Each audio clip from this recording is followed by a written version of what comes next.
The SEAL commander had already accepted the word disabled. Doctors had said it since the day his daughter was born. Too many tests, too many scans, too many experts shaking their heads. Now she sat in a hospital wheelchair, hands folded, eyes distant while the final report was being signed. That's when a rookie nurse named Ava stopped walking. She didn't rush. She didn't speak right away. She just knelt in front of the girl and watched her breathe. One doctor sighed. Another whispered, "She's wasting time." But Ava reached into her pocket and pulled out something none of them recognized. The SEAL commander stepped forward. "What is that?" he asked. Ava looked up once and said quietly, "It's not American. I learned it overseas." Security started moving toward her. Then Ava placed her hands where no doctor ever had and the girl screamed. If you want to know what happens next, comment where you're watching from and subscribe so you don't miss it. The SEAL commander had learned how to accept bad news without flinching. He'd done it on dusty airfields, in windowless briefing rooms, over radios crackling with half-finished sentences. Bad news was part of the job.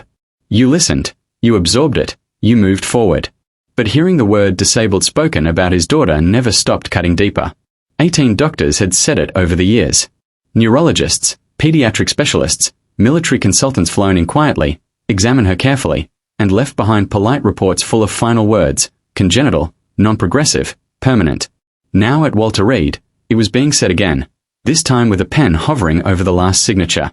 Captain Daniel Hayes stood with his hands clasped behind his back, posture straight, uniform pressed so sharply it looked like armor. Across the room, his daughter Lily sat in a wheelchair, feet barely touching the floor, fingers folded neatly in her lap like she'd been taught. She didn't cry. She never did in rooms like this. She just waited. Lily was 9 years old, small for her age, pale, brown hair pulled back by her mother that morning before her mother kissed her forehead and stepped out because she couldn't take another doctor's voice saying the same thing. The specialist cleared his throat. "Captain Hayes, we've reviewed everything. Imaging, motor response, reflex testing. There's no indication that aggressive intervention would change outcomes." Daniel nodded once. He'd heard this cadence before. Calm, careful, designed to soften a blow that never softened. "So what now?" he asked. The doctor glanced at the file. Physical therapy to maintain comfort, long-term accommodations, counseling if needed. Daniel looked at Lily. She was staring at the floor, not because she couldn't lift her head, but because she didn't want to watch adults talk about her like she wasn't there. "That's it?" Daniel asked quietly. The doctor hesitated. At this point, yes. That was when Ava stopped walking. She had been moving down the hallway with a stack of charts pressed to her chest, mind focused on keeping pace, staying invisible, not drawing attention.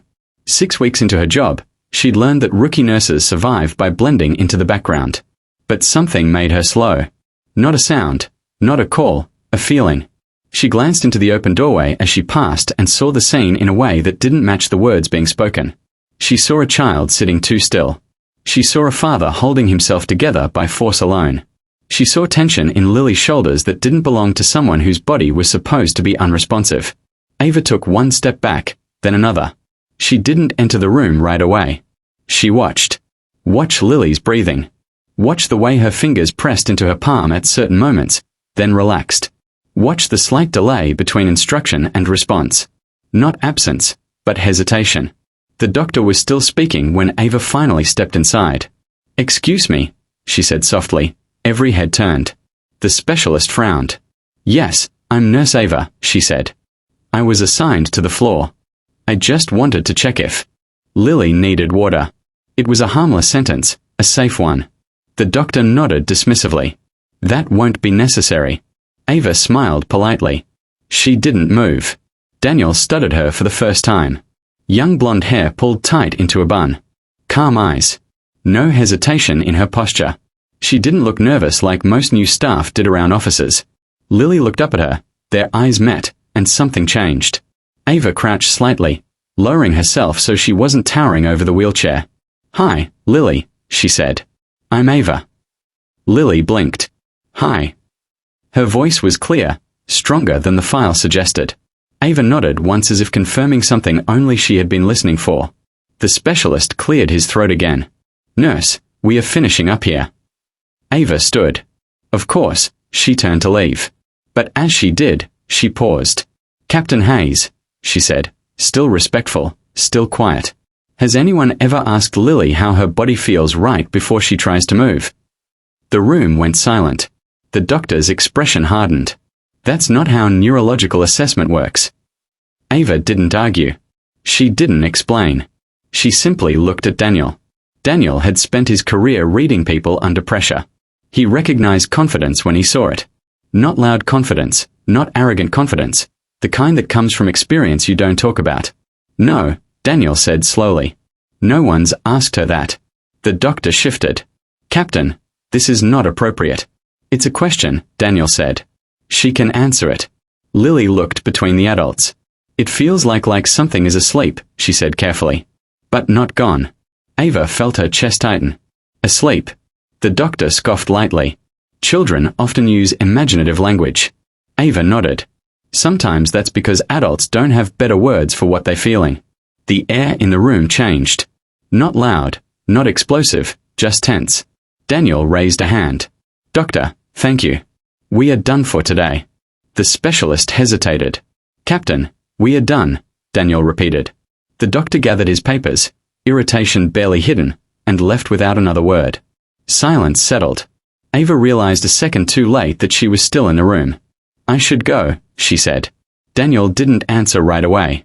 He was watching Lily, watching how she shifted slightly in her chair now that the tension had eased. What did you see?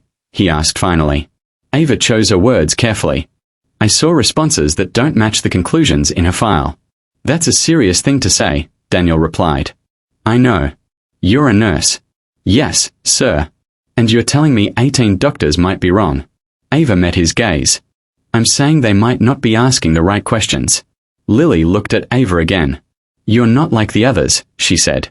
Ava smiled gently. I've been told that. Daniel exhaled slowly. He looked tired. Not just today. Tired. Years tired. Why are you really here? He asked. Ava didn't answer immediately. Her mind flickered. Not to classrooms or textbooks, but to dirt floors, low light, and voices whispered in languages she didn't speak fluently.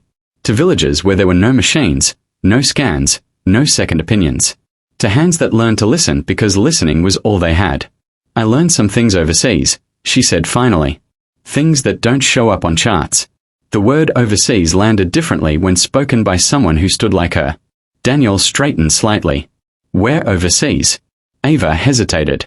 Places that don't make it into reports. Another pause. Then footsteps approached the doorway. A senior nurse appeared, eyes sharp. Ava, you're needed at the station. Ava nodded. Yes, She looked back at Lily one last time. Lily was watching her like she was afraid she might disappear. Can I come see you again? Ava asked. Lily smiled. I'd like that. Ava stood and left. And Daniel remained where he was, staring at the empty doorway long after she'd gone. That night, he reviewed Lily's file again. Every scan, every note, every conclusion. And for the first time in years, something didn't sit right because one rookie nurse had asked a single question no one else ever had. And somewhere deep inside, a SEAL commander felt the first stirrings of something he'd buried a long time ago. Hope. He didn't know yet that Ava wasn't just a nurse. He didn't know about the techniques she'd learned in places medicine forgot. And he didn't know that the next time she touched his daughter, everything was going to change. Captain Daniel Hayes didn't sleep that night. He lay on top of the covers in the small on-base housing Walter Reed assigned to visiting officers, staring at the ceiling, replaying the same moments over and over. Lily's voice asleep but not gone. Ava's calm question the way she hadn't flinched when challenged. By 0400, he was back at the hospital. Lily was already awake. She always was. Years of early appointments had trained her body better than any alarm clock. She sat by the window in her wheelchair, watching the faint grey of morning creep across the glass. Morning, kiddo, Daniel said softly. Couldn't sleep, Lily replied. Too quiet. Daniel smiled faintly. Same. They sat together for a moment, listening to the hospital wake up, carts rolling, shoes squeaking, voices low and tired. Dad, Lily said. Yeah. Is the nurse coming back today? Daniel didn't answer right away. I don't know. I hope she does, Lily said. She looked at me like I wasn't broken. The words landed harder than any medical report ever had. At 0720, Ava arrived for her shift. She moved the same way she always did. Head up, steps measured, eyes alert. But inside, her thoughts were louder than usual. She knew she'd crossed a line the day before.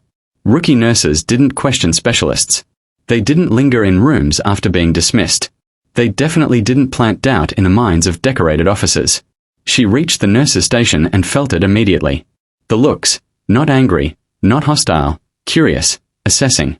Patricia Monroe, the senior nurse with 23 years at Walter Reed, glanced up from her chart. Harris. Yes, Conference room 5 minutes. Ava nodded. She didn't ask why. The room held 3 people when she walked in. Patricia, a department supervisor, and a man Ava recognized immediately from his photo on the hospital wall. Dr. Raymond Keller, neurology. He didn't sit. Nurse Ava, he said, folding his arms. Yesterday, you questioned a specialist conclusion in front of a patient and her father. Is that correct? Ava met his gaze. I asked a question. Patricia frowned. That's not how they see it. Dr. Keller leaned forward slightly. You're new here, so let me be clear. This hospital runs on protocol, on evidence, on hierarchy. When you undermine that, even gently, you create risk.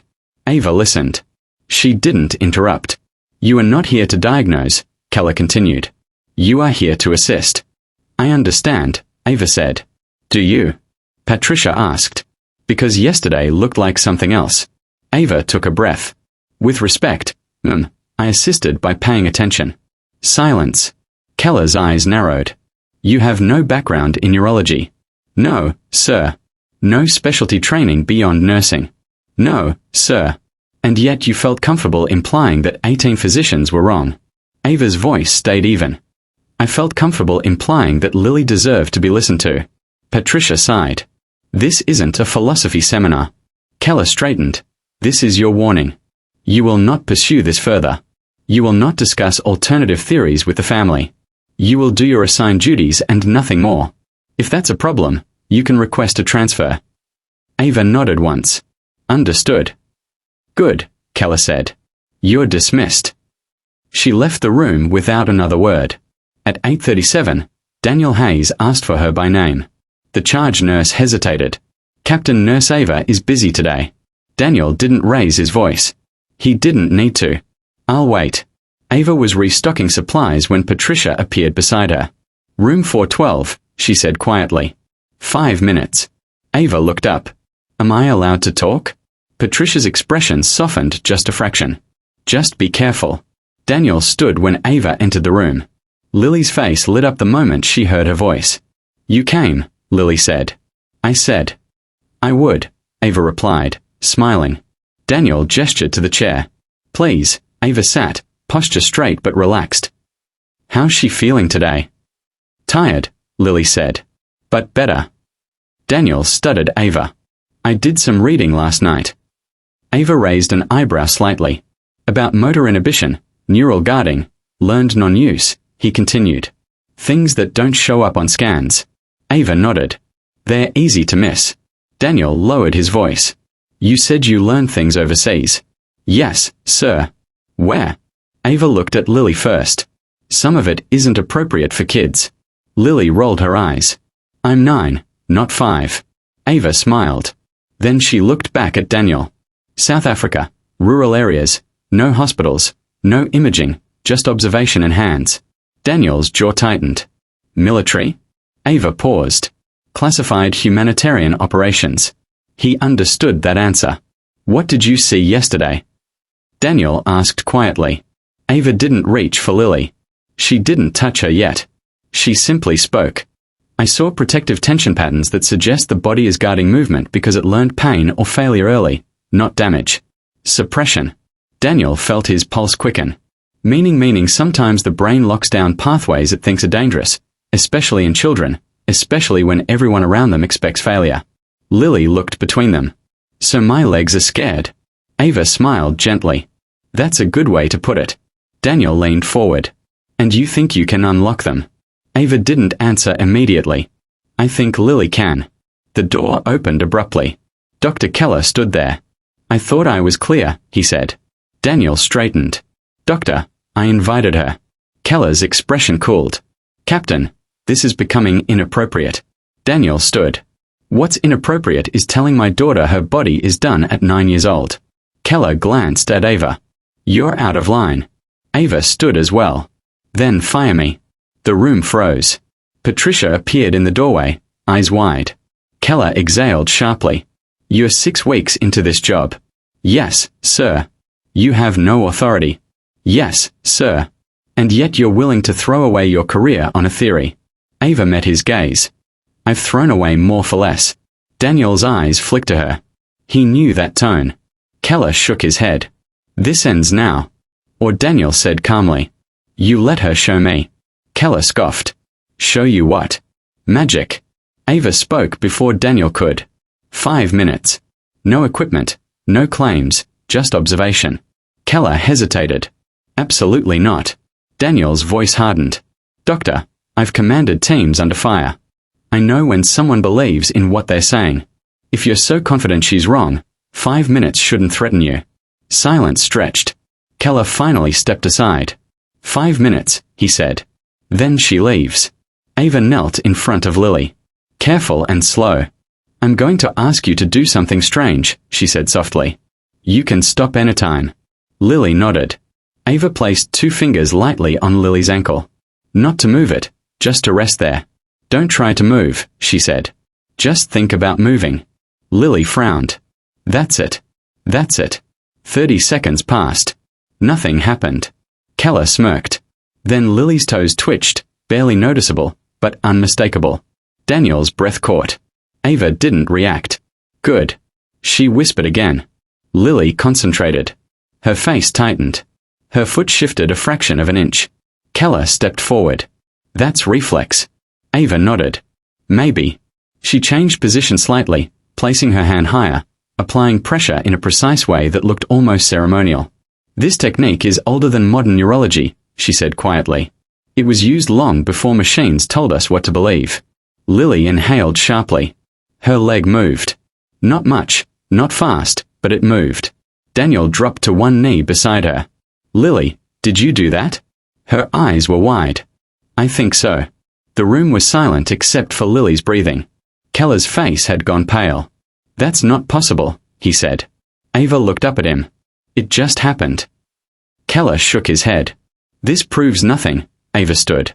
It proves one thing. She met Daniel's eyes. Your daughter isn't done. Footsteps sounded in the hall. More staff, more attention. Keller straightened. This stops now before we create false hope. Daniel stood slowly. Doctor, you didn't create this. You just witnessed it. Lily looked up at Ava, tears forming. Can we do it again tomorrow? Ava swallowed.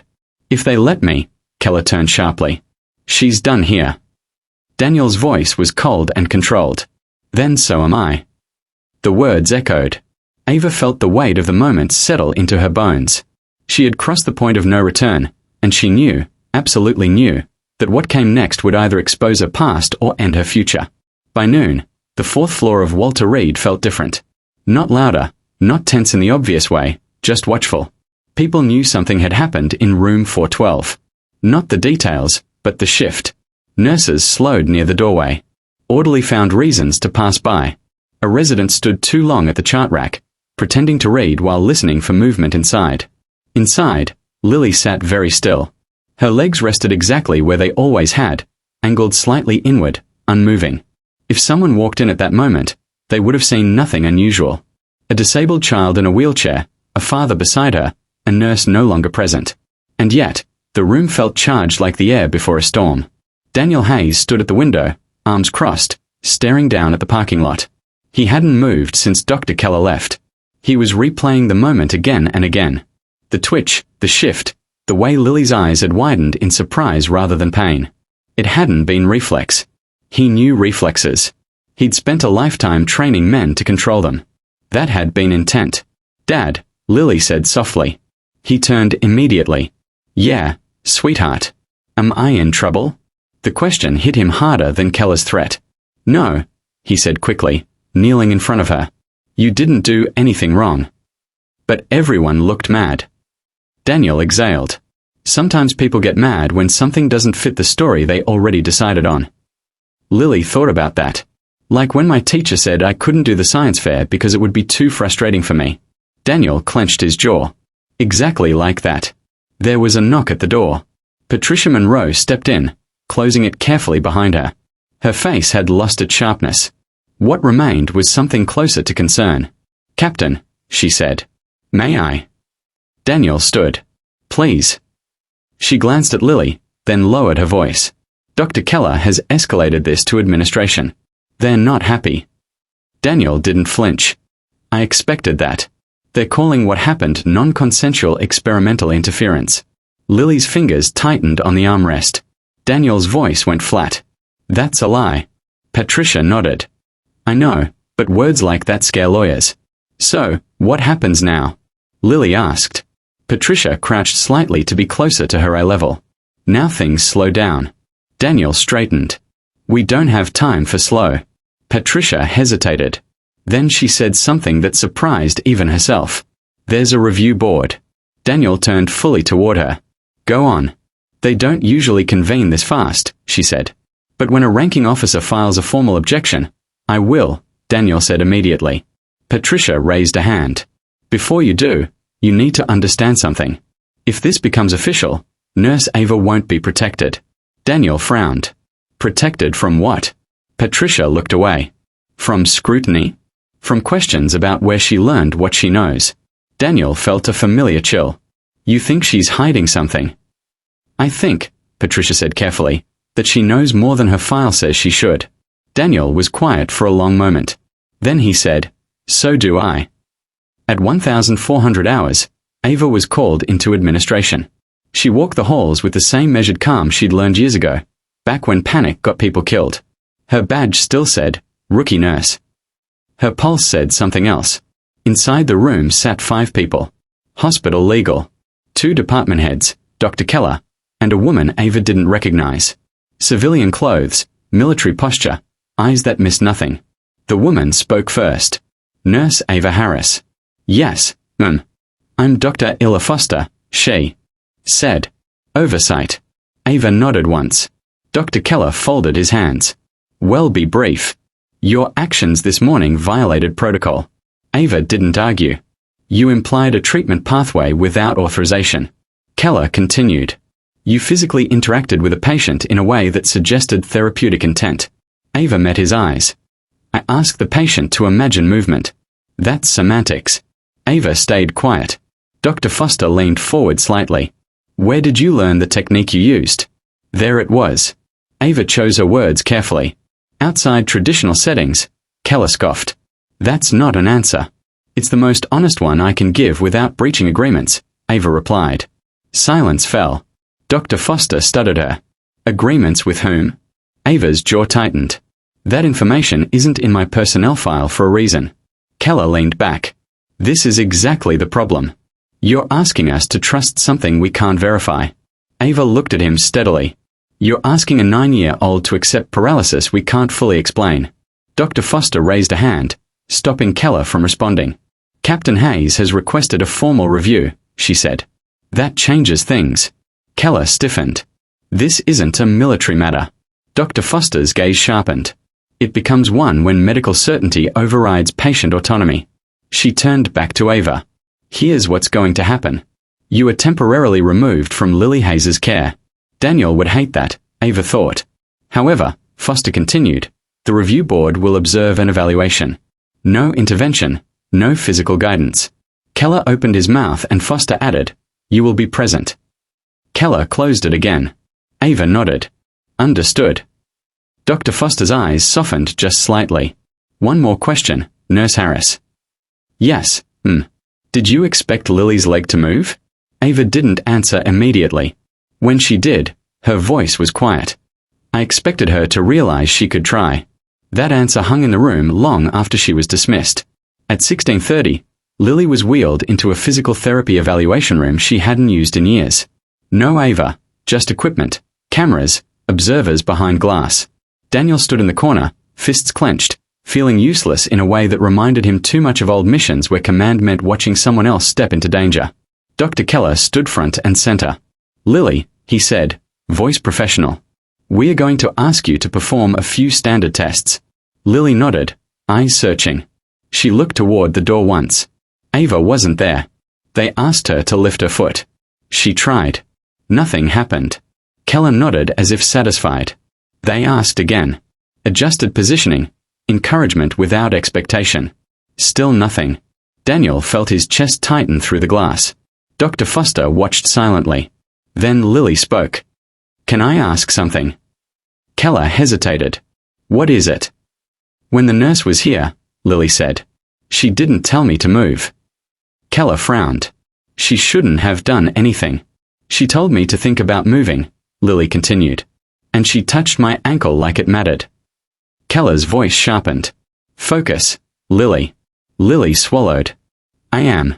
She closed her eyes. Daniel held his breath. Nothing happened. Keller exhaled, turning slightly toward the observers. Then Lily's foot shifted. Not much, but enough. The room froze. Keller spun back. Do that again. Lily frowned. I can't. Daniel's heart sank. I can't when you're watching like that, Lily said quietly. Keller stiffened. This isn't about comfort. It is for me, Lily replied. Silence. Behind the glass, Dr. Foster leaned toward the microphone. Dr. Keller, she said calmly. Step back. Keller stared. Excuse me. Step back. Foster repeated. You're influencing the environment. Keller flushed. That's absurd. Do it. She said reluctantly. Keller moved aside. Dr. Foster turned to the tech. Bring Nurse Harris in. Daniel's head snapped up. The door opened. Ava stepped in. She didn't rush to Lily. She didn't touch her. She simply met her eyes and smiled. Hey, Ava said softly. Lily smiled back. Hi. Ava gestured to Lily's legs. Do you remember what we talked about? Lily nodded. Just think, Ava. Said on. No pressure. Lily inhaled. Her leg lifted clear.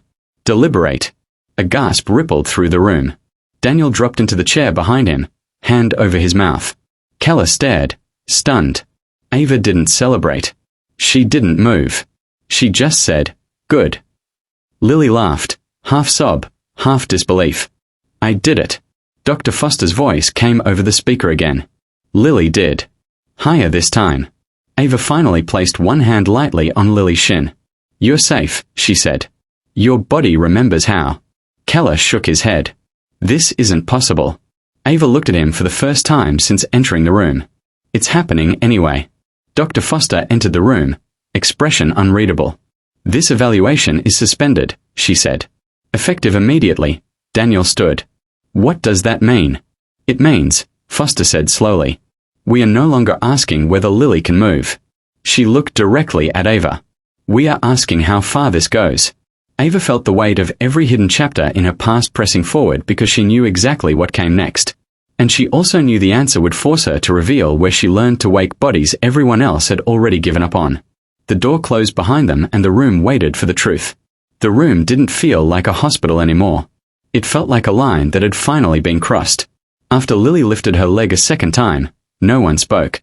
Not the technicians, not the therapists, not even Dr. Keller, whose certainty had cracked so completely that he looked smaller somehow. Like a man who had built his entire authority on rules that no longer applied. Ava stepped back first, not because she was done, but because she knew better than to push. You don't rush a body that's just remembered something it was taught to forget. Lily was breathing fast now, eyes bright, hands gripping the sides of her wheelchair as if the world might tip over if she let go. Dad, she whispered. Did you see that? Daniel Hayes didn't answer right away. He couldn't. His throat locked the way I had the first time he'd heard incoming round snap overhead years ago. He just nodded, then nodded again until Lily laughed through tears. I did it, she said again, softer this time, like she was afraid the words might scare it away. Dr. Foster finally broke the silence. We are stopping here, she said calmly. Not because this isn't real, but because it is. She turned to Keller. Document everything you just saw. Keller opened his mouth, then closed it. He nodded once. Ava expected anger. She expected accusations. What she didn't expect was fear, not fear of being wrong. Fear of what came next. Lily was transferred to a private observation room within the hour. No cameras, no glass walls, just Lily, her father, and Ava. Officially listed as support staff, which was the cleanest compromise administration could manage without admitting they were already behind. The first hook came quietly as Ava helped Lily reposition onto the bed. Lily frowned. "Can I try something?" she asked. Ava paused. "What kind of something?" "I don't know," Lily said honestly. "It just feels like there's more." Daniel stiffened. "Sweetheart, you don't have to." "I want to," Lily said, not defiant, certain. Ava met her eyes. "Tell me what you feel." Lily closed her eyes. "It's like my legs are asleep, but not numb. Like they're waiting." Ava nodded. "Then don't wake them. Invite them." Lily concentrated, her toes curled, barely, but unmistakably. Daniel made a sound that wasn't a word. Ava swallowed.